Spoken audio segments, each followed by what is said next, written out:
Selamat sore, senang Mas Bambang berada di Omah Perahu Watulumbung, di sebuah tempat yang akan menyambut datangnya tahun baru. Tahun baru dalam arti kehidupan baru, wacana baru, di sebuah lembah di Kampung Edukasi Watulumbung. Monggo. Para mitra kebajikan, terima kasih. Selamat berjumpa dengan saya, Bambang Eko Prastyo, pencerita relief Candi Borobudur.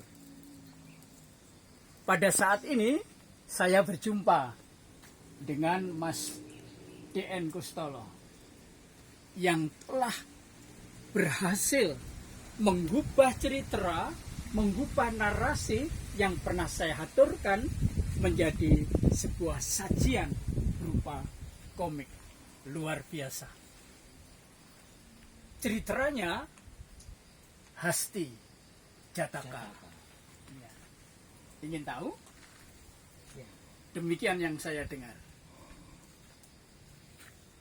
Pada siang hari itu, di kerajaan, sang raja menyampaikan kegembiraannya kepada para menteri, para punggawa, dan penasehat-penasehatnya. Hari ini adalah hari ulang tahun ke-7 saya menjadi raja di kerajaan ini. Sungguh sangat membahagiakan. Saya ingin berbagi bahagia kepada orang-orang yang sekarang terkurung sebagai narapidana. Saya ingin membebaskan mereka dari penjara. Bagaimana menurut para menteri, para punggawa, dan para penasihat? Ide bagus kan? Iya. 7 tahun aku berkuasa dan akan kubebaskan 7 narapidana yang terkurung di dalam penjara. Ada usul. Siapa yang mesti saya bebaskan? Salah seorang menteri mengatakan, Baginda mohon maaf, jika mungkin bebaskanlah orang yang dipenjara karena tidak jelas apa yang mesti dipertanggungjawabkan. Nampaknya mereka itu menjadi korban fitnah. Oh, begitu. Bagus, bagus. Usulan itu diterima oleh sang raja. 3 orang telah kita bebaskan. Mereka itu ya, oke. Siapa lagi? Baginda, saya usulkan seorang kawan saya yang ahli pengaturan air di kerajaan ini. Dia itu dipenjara karena sebetulnya tindakan ceroboh orang lain.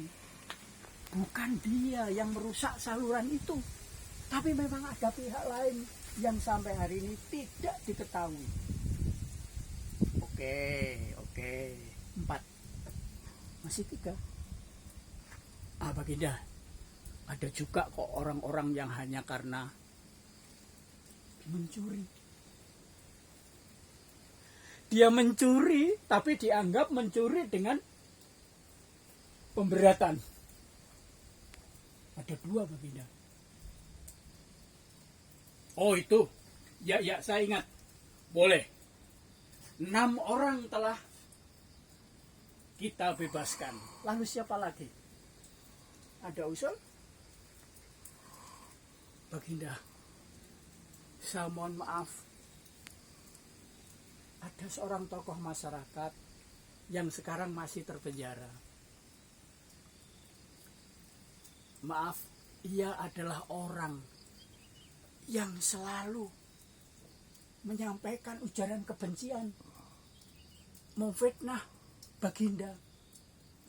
Oh, orang itu. Iya. Ia yang selalu mendiskreditkan saya. Ya Baginda, bebaskan saja. Oke.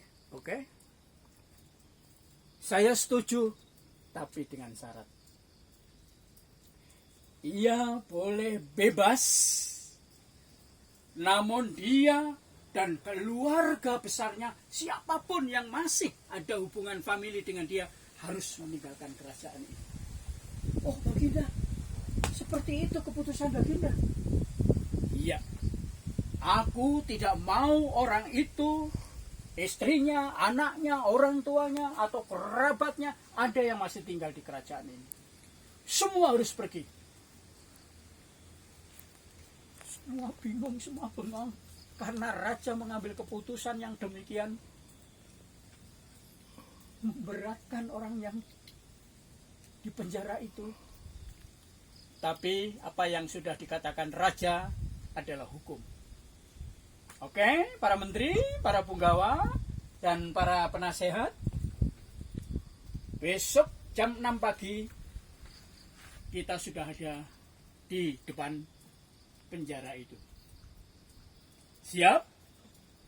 Semua mengatakan bersedia. Dan mereka pulang ke rumah masing-masing. Esok paginya telah berkumpul di pintu utama penjara. Orang-orang yang dibebaskan itu secara berurutan dari 1 sampai dengan ke-7 akan dikeluarkan. Tidak ada masalah bagi narapidana pertama sampai dengan yang ke-6. Mereka disambut oleh keluarganya, dipeluk oleh keluarganya, bahkan ada yang dibawakan kalungan bunga oleh keluarganya. Tapi narapidana ke-7 masih harus menghadapi meja interogasi. Akhirnya sampailah narapidana ke-7 dengan seluruh keluarganya ada di halaman penjara itu. Mereka tidak diperkenankan untuk kembali ke rumahnya. Mereka telah dikumpulkan dengan pengawalan yang sangat ketat. Dengan perintah raja harus meninggalkan wilayah kerajaan ini dan dikawal 1 kali 24 jam oleh tentara kerajaan. Mulailah mereka meninggalkan penjara itu dan meninggalkan kota itu semakin jauh, dan esok dia sudah sampai di perbatasan kerajaan. Dan betapa terkejut, ternyata di batas kerajaan itu adalah gurun pasir yang luas. Mereka harus melintas gurun pasir itu dengan angin yang kencang, dengan debu, dengan panas yang mereka harus terima sebagai sebuah derita perjalanan. Para tentara kerajaan mengawasi sampai dengan waktu 24 jam. Sampai mereka sudah tak kelihatan lagi di mana keberadaannya. Mereka sudah lelah, bahkan mereka ada yang terjatuh, ada yang pingsan, ada yang kelaparan, ada yang kehausan. Mereka pada umumnya sangat menderita di gurun pasir yang luas itu. Ketika mereka beristirahat, merawat yang sakit, dan ketika mereka semua merasakan derita yang amat sangat, tidak mampu lagi mereka bergerak. Akhirnya mereka hanya terduduk, yang sakit dirawat dengan alat seadanya. Mereka hanya bisa berharap moga ada yang menolong. Siapa yang akan menolong di gurun pasir yang demikian luas? Tidak terbayang. Di puncak kelelahannya, di puncak keputusasaannya itu, dari kejauhan tiba-tiba datang seekor gajah besar. Gajah ini adalah kelahiran ulang Bodhisattva. Gajah yang sangat bajik, gajah yang bijak, gajah yang penuh rasa welas asih. Melihat orang-orang terlantar seperti itu, yang berjalan menembus padang gurun yang luas, gajah itu sungguh menampakkan welas asihnya. Akhirnya ia mendatangi rombongan besar itu, menyapa penuh kasih, "Saudara, adakah yang bisa saya tolong?" "Oh, sang gajah, Raja Agung semesta, Ya nggak apa-apa, ada tempat itu. kami lapar, kami haus. Ya sang jaga, kami sakit." Duduk aja di Sampai situ, dia ada tempat mengatakan duduk. berkata-kata seperti itu. Baiklah, saudara-saudara, aku ingin menyampaikan kepadamu, karena kau kelaparan dan kalian juga kehausan, aku hanya bisa menolong menunjukkan makanan dan minuman. Silakan, kalau Anda sudah mampu berjalan, silakan lurus. Nanti saudara-saudara akan sampai pada sebuah tebing batu dan silahkan nanti berbelok sedikit. Di situ ada sumber air. Kalian bisa minum sepuasnya. Dan aku tadi melihat baru saja ada seekor gajah besar yang mati. Mereka terkejut, namun juga penuh harap. Pasti kita akan makan daging gajah itu. Kita akan minum di telaga yang dikatakan bening oleh sang gajah itu. Ketika orang-orang itu sudah mulai bergerak menuju jalan yang lurus, gajah itu meninggalkan mereka menuju ke jalan lain. Gajah itu menembus semak dan akhirnya sampailah ke sebuah tebing, dan dari tebing itu sang gajah menjatuhkan diri persis di dekat mata air yang ditunjukkan, dan ia mati di tempat itu. Tak lama kemudian orang-orang terlantar itu sampailah ke telaga bening itu. Mereka minum dengan puas dan mereka tersontak ketika melihat ada gajah yang baru saja mati. Mereka memotong-motong gajah itu dengan batuan-batuan yang tajam, menyalakan api dan mengumpulkan ranting-ranting itu membakar daging gajah. Ia mengambil ususnya untuk perbekalan. Ia akan memasukkan air ke dalam usus gajah itu sebagai bekal perjalanan. Beberapa hari tinggal di dekat telaga itu tanpa kekurangan makan dan juga tanpa kekurangan minum. Mereka bersukaria, tubuh sehat, segar dan bugar. Akhirnya dia, penjahat itu bersama dengan keluarga besarnya, menembus sebuah hutan kecil yang sudah berada di negara lain. Ia menetap di situ, bercocok tanam, memelihara hewan-hewan yang ada di situ. Dia makan buah-buahan, makan dedaunan, mencari obat-obatan dari akar-akaran. Sampai beberapa saat kemudian mereka telah hidup sejahtera dengan tanaman-tanaman yang mereka tanam. Dan seorang tua yang nampaknya adalah ayah dari orang terpidana itu pada suatu sore mengumpulkan keluarga besarnya. Kepada mereka, orang tua itu menyampaikan,